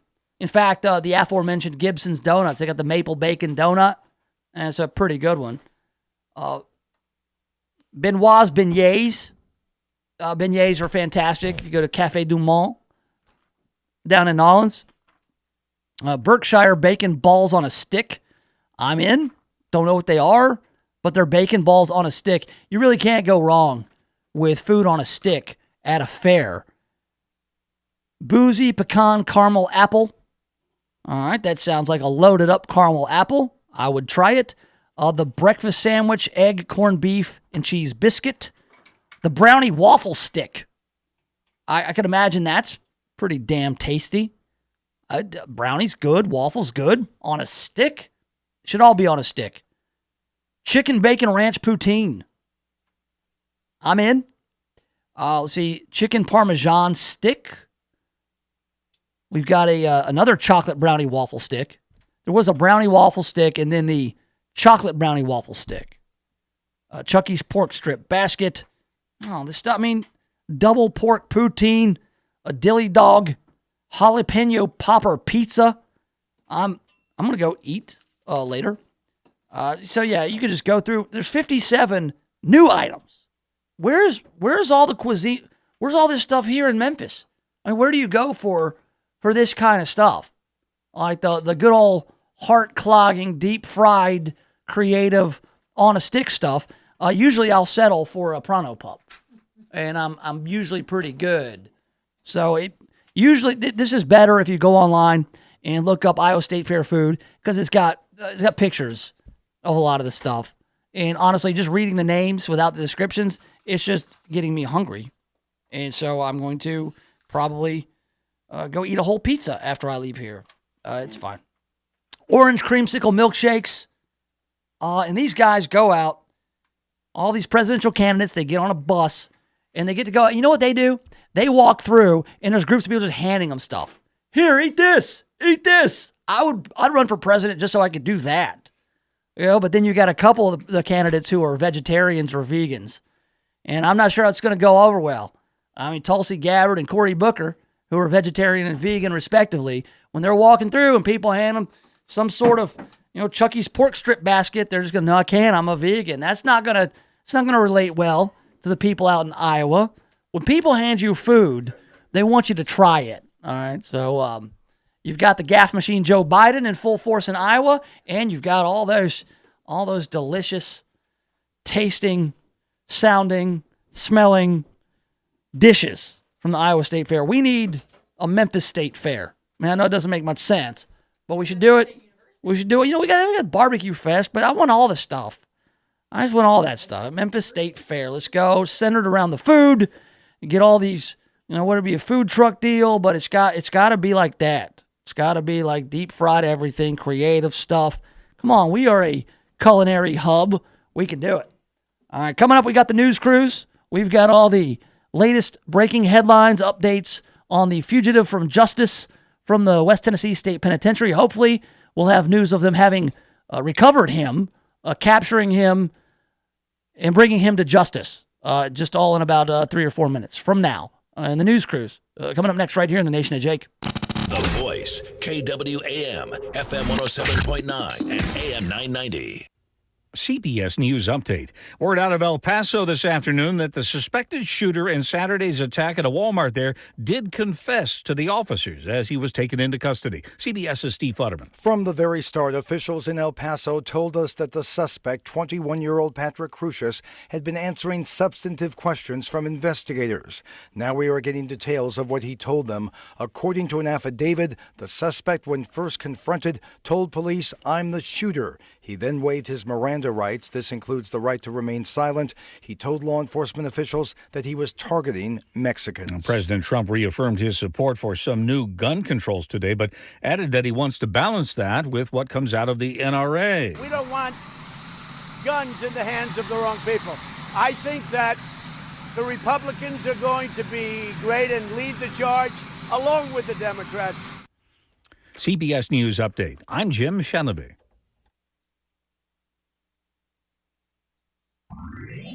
Did Jesus promise to return within the first century generation? Discover why atheists, Muslims, Jews, and even some Christians believe that Jesus is a liar and the Bible is false. Join William Bell for discussion on the end times and Bible prophecy on the All Things Fulfilled Eschatology broadcast Sunday mornings at 9 a.m. on KWAM 990 and FM 107.9. Listen on Facebook at KWAM The Voice. This is Clark Howard. I have something that totally polarizes Americans, and it's not politics. It's yards. Do you know more and more Americans are putting in fake grass for their lawns instead of traditional grass? The great thing about this is over time it saves you a lot of money. You'll pay typically 6 times the cost to put in an artificial grass instead of real grass at your home. Even to dig up the grass you have and put in artificial. You may wonder, why would I spend that money? Because after that, you don't spend money on watering the lawn. You don't have to cut the lawn. You don't have to have a lawn service. It is an enormous savings. And the cool thing is the fake grasses being sold now look so much like real grass, have imperfections in them and weeds, you can't tell a lot of times. Have you heard what President Trump said recently? Newsmax, you like Newsmax. I like it too. Now you can watch Newsmax TV and get the truth about Trump from Bill O'Reilly, Mike Reagan, Alan Dershowitz, Pat Buchanan, and more. Newsmax TV is America's fastest-growing cable news channel, now in 70 million homes. Find Newsmax on DirecTV, Dish, Xfinity, Spectrum, Optimum, Fios, Uverse, and more systems. See Newsmax TV today. It's real news for real people. I'm pretty handy around the house, but now that I have kids, I don't want to spend my Saturday installing a toilet or fixing an air conditioner. But thankfully, there's HomeAdvisor. HomeAdvisor helps me find the best home pros in my area to handle any kind of project. You can read reviews of the pros, check their availability, and even book appointments online. And what my wife loves most is that HomeAdvisor is completely free to use. Go to HomeAdvisor.com or download the free app to get started. HomeAdvisor.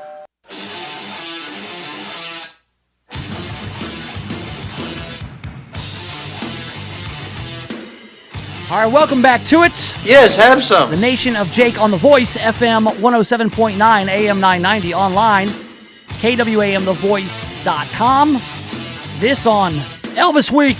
It's official, 9 days of Elvis. We'll talk about that a little bit more with Earl Farrell as we get you set up for the Earl Farrell program coming up at 3:06. But before that, we've got to hop on the old news cruise and a leisurely look at the headlines. We do it every day at about this time in the Nation of Jake. It's brought to you by our friends at Just Windows Home Services. Give them a call, 751-3934. News. Exciting and new. Come aboard. We're expecting you. The news cruise.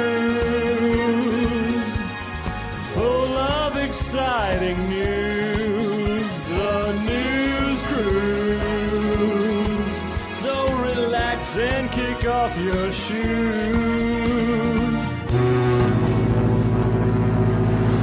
All right, welcome aboard the news cruise brought to you by Just Windows Home Services. They can clean windows, blinds, shutters, ceiling fans, chandeliers, do pressure washing, clean out your gutters. Pretty much anything you need done around the house that you don't want to do yourself. You know, those projects that might take you up on a ladder. And you just call the guys from Just Windows Home Services and they can hook you up. Friendly professional staff will come by, give you a free estimate, and then you can just tell them to take 20% off because you heard about Just Windows in the Nation of Jake. And they will do it. 20% off, you tell them that I sent you. 751-3934. Give them a call, 751-3934, or you can get them online at justwindowsmemphis.com. That's justwindowsmemphis.com. All right, the main story around here, I told you as I was driving in to the radio station, I saw one of the billboards. I saw a billboard that says, "Wanted fugitive, call 911 if seen, do not approach." That is Curtis Watson, who escaped from the West Tennessee State Penitentiary. There up in Henning, Tennessee. Now he is also facing charges of first-degree murder and sexual assault for the murder of Deborah Johnson, who worked there at the prison. They have a timeline there on the Twitter page of the TBI, a timeline that takes you through. This guy was reporting for work detail. He was released to go cut some grass. And apparently he had access to a golf cart on the prison grounds and a tractor. And he got about 2 miles away where the tractor and his prison ID was found. And the TBI has received now, it's been updated, 220 tips, but 0 confirmed sightings. So the guy in day 3 of this manhunt is essentially a ghost. But his photo is everywhere right now. It's on digital billboards. It's online. He will be caught. It's just a matter of when, and hopefully nobody else will get hurt between now and when he is captured and apprehended and returned to the penitentiary. And by the way, he's not going to have a very welcome return.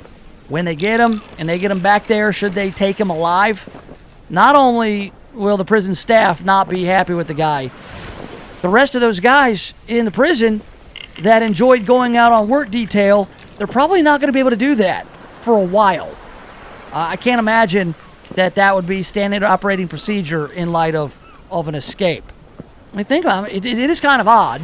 I mean, I don't know a lot about being a prison warden or how these things work, but a guy who was a violent criminal serving 15 years, the fact that he gets to go out and cut grass and ride around on a golf cart kind of makes me raise my eyebrows. But again, I'm not well versed on the law enforcement and Department of Corrections procedures.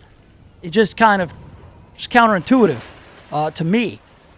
Well, we talked yesterday about Billy Ray Turner, who is the alleged co-conspirator in the murder of Lorenzen Wright. Well, he was sentenced to 16 years in prison for unrelated gun charges. He will serve a minimum 5.6 years for that. His co-conspirator, Shara Wright, she was sentenced to 30 years in prison for her part in the murder of Lorenzen Wright, and she will serve about 7.5 years, given that she's already had some time served in jail awaiting her trial, but which turned into a plea.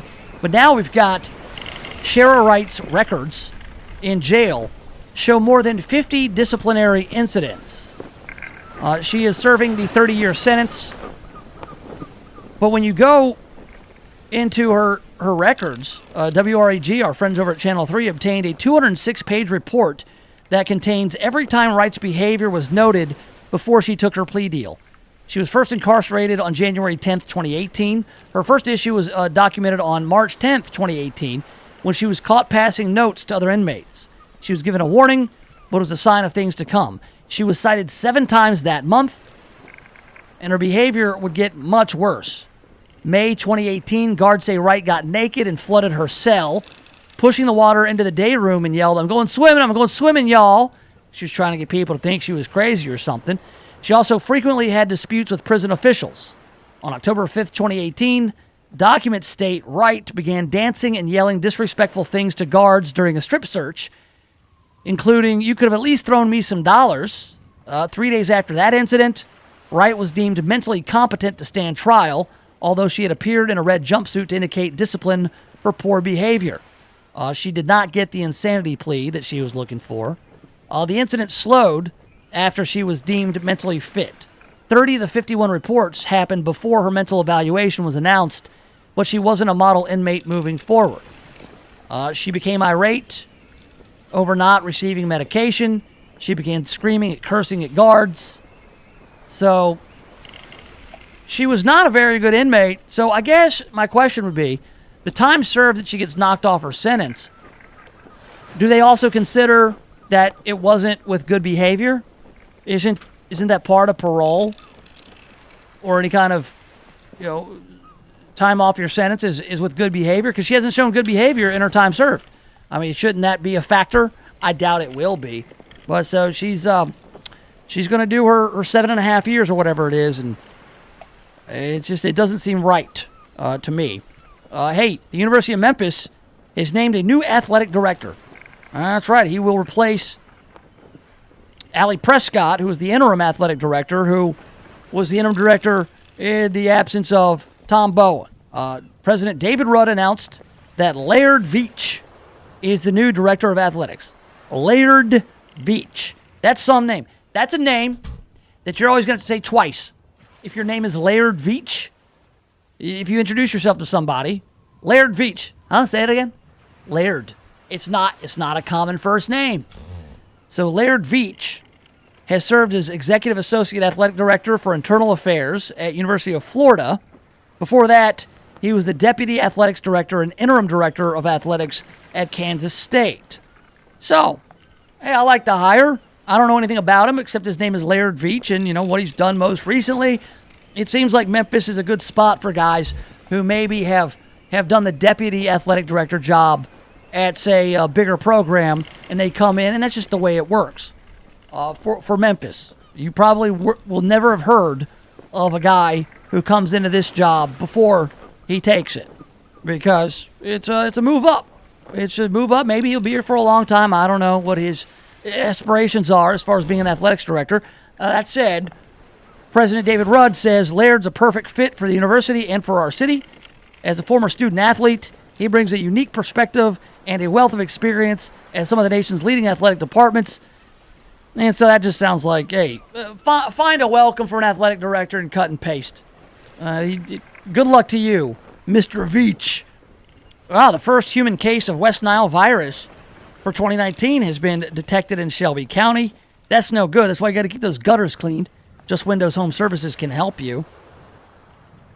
First case of the year. Last year there were 4. 3 were fatal. West Nile virus is pretty gross. It's something that is entirely unpleasant, and you don't want it. People over 50 and anyone with a compromised immune system are at higher risk of developing a severe illness if infected with the West Nile. So they say, protect yourself from the mosquitoes, man. If you're outside in the evening, especially when mosquitoes come out and get you, it gets cool. They come out from little hiding spots under brush and in the shade. You got to wear some sleeves. Use the DEET, or make sure you clean those rain gutters. That's the main thing. And also, don't let any standing water stand, man. Oh, and here's a story. Our neighbors to the south in Mississippi. More than 600 people were taken into custody in ICE raids across Mississippi, and then a day later, hundreds were released. 680 people who were working illegally at manufacturing plants throughout the state. 7 locations, it says. So they had some raids going on, and these people are going to be taken to, court proceedings, be held, in facilities. And it's the reality of it. I mean, you're here illegally, you're working illegally. The ICE is going to crack down on that kind of stuff. However, are any of the people responsible for hiring these folks going to suffer any repercussions for it? Because that would be my question. Is like, these people did not hire themselves at these plants. And I know that when people hire others, you have to make a good faith effort to secure the I-9 documents and make sure of their eligibility to work in the United States. That said, there's got to be some penalty for hiring illegal immigrants at your plant or at your place of business. There has to be, because that's the magnet. I mean, if people in Mississippi or anywhere else across our nation are going to go ahead and provide jobs for people who are here illegally, then you have to be held to account as well. I mean, there's got to be some kind of fine, some kind of punishment for doing it, a deterrent, so they won't. Because people come here to work. That's the entire reason that they're trying to escape their garbage home and get to a place where they can actually live and work. And nobody wants to see people separated, families separated. But you know what? People get separated from their families all the time when they break the law. We're talking about American citizens who get separated from their families when they break the law, and it's just part of it. And it sounds cold and callous, but call me what you want. It's just the law. It's how it works. If you don't like it, change it. But instead, you just can't sit there and break the law all the time. All right, that's all I got. We got Elvis Week is coming up. We'll go over some of the festivities that will be going on for Elvis Week. And we'll get set up for the Earl Farrell program. We'll do it next right here in the Nation of Jake. The Voice, KWAM, FM 107.9 and AM 990. We've got a new show for you. Every Sunday at 5, hosts Kendrick and Matt are well-known, well-respected, well-loved makeup artists in Memphis. They know all the who's who, what to do, where to go, and who to see. With a combined 25-plus years in the industry, including fashion and styling, and their love of a good party, they are your go-to resource. So tune in Sundays at 5 for Hot Sauce.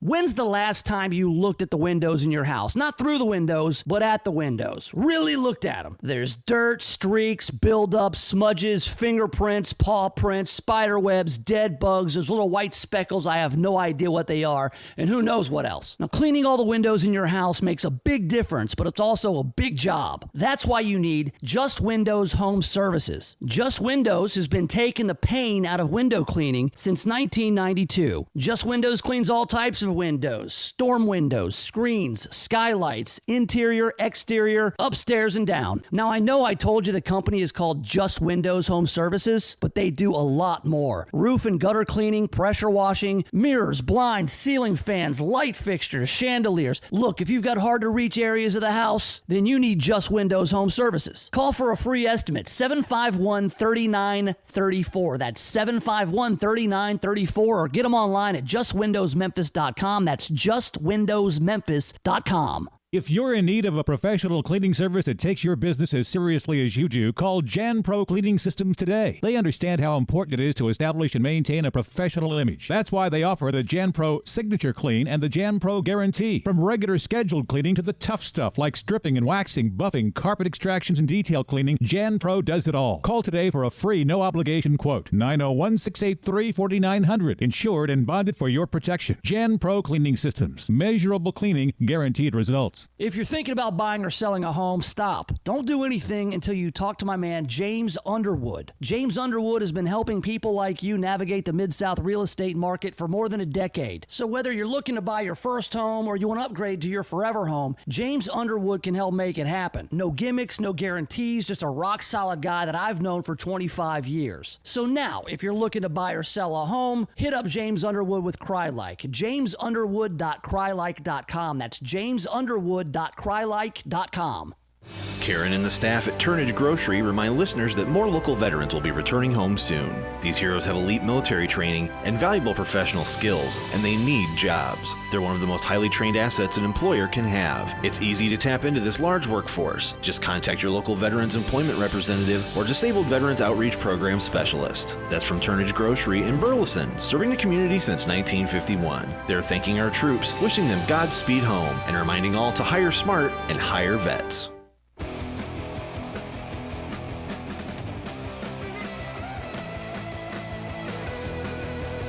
All right, welcome back to it. Yes, have some. It's the Nation of Jake on The Voice, FM 107.9, AM 990. Online, KWAMTheVoice.com. The Listen Live link is in the top right corner, and if you go there and start listening, about 10 minutes from now, you'll hear the Earl Farrell program. Earl Farrell is in studio. Earl, how many Elvis weeks have you covered in your long and illustrious media career here in Memphis? 40. What year is this since he died? 2019. Elvis would have been, he died when he was 42. Yeah, it was in 1977 of August. I got here in January of 78. All right, so yeah, right at about 40, 41 Elvis weeks. That's right. That's a lot.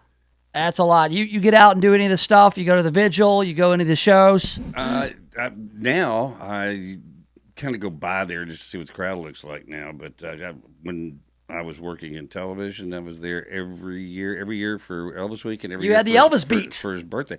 I was the first crew that got inside to film inside Graceland after he died. Oh wow! When they were getting ready to open it up to the public, and Todd Morgan was the PR guy then, and I remember we interviewed his cook, talked about what he ate for breakfast every morning. We did the interview in his kitchen, and she said, "You sit right there at the table. I bring him a pound of bacon and half a dozen eggs." Pound of bacon and 6 eggs. Well, when you fry bacon down, it's really not that much. Well, sure, but still, I mean, it sounds like a lot. It sounds like, this day and age, where everybody's eating healthy, you ate a pound of bacon and 6 eggs. Yeah. His cholesterol must have been through the roof. All right, so it's Elvis Week, starting on a Friday. They got all the Elvis tribute contests, Elvis karaoke. They got shows at the Orpheum. They've got auctions and panels, all kinds of stuff, dude. So the vigil's the big thing, though, man. That's kind of like the... But they're here all week, and what's really interesting is, about 10 years into it or 20 years into it, started seeing kids of parents who came there right after he died. Now the kids are coming back and never been there. They're bringing their kids. They had heard about Elvis and watched his movies. There are people that even their parents weren't particularly fans, but they grew up watching his movies every August. The biggest Elvis fan I know is my Aunt Linda. She has Elvis everything. And she gets out there this is her Super Bowl week, man. Don't mess with Linda during Elvis week. Clear the calendar. I get called out from time to time. Linda's like, hey, I need a ride home. Because she parties it up on Elvis week. The second biggest Elvis fan I know is a guy from Slovenia. And he calls himself Iron Elvis Ginger. And he's a redheaded guy, and he sings Elvis songs. And it's funny because he found me on the internet because I was a DJ in Memphis. And he's like, you're typing it up. Hey, I love Elvis. Elvis, Memphis. You're a Memphis DJ. I love Elvis. I don't know if that's how he sounds or not. But that said, Sounds like a made-up accent. Right. Well, and this dude loves Elvis so much. And I told him, I was like, yeah, Elvis is a big deal. He's like, everyone knows Elvis big deal. You not need to tell me Elvis is big deal. But no, there'll be people from Slovenia and Belarus and Bangladesh and all kinds of places in Memphis this week. So be nice to him. All right, let's have some civility, and let's get this crazy inmate who escaped from the West Tennessee State Pen. Let's get him caught before all the Elvis stuff goes down. We don't want him ruining Elvis week. All right, Earl's up next. He'll be back Monday at 1. So long, and thanks for all the fish.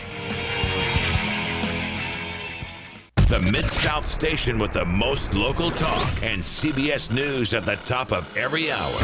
KWAM, Memphis.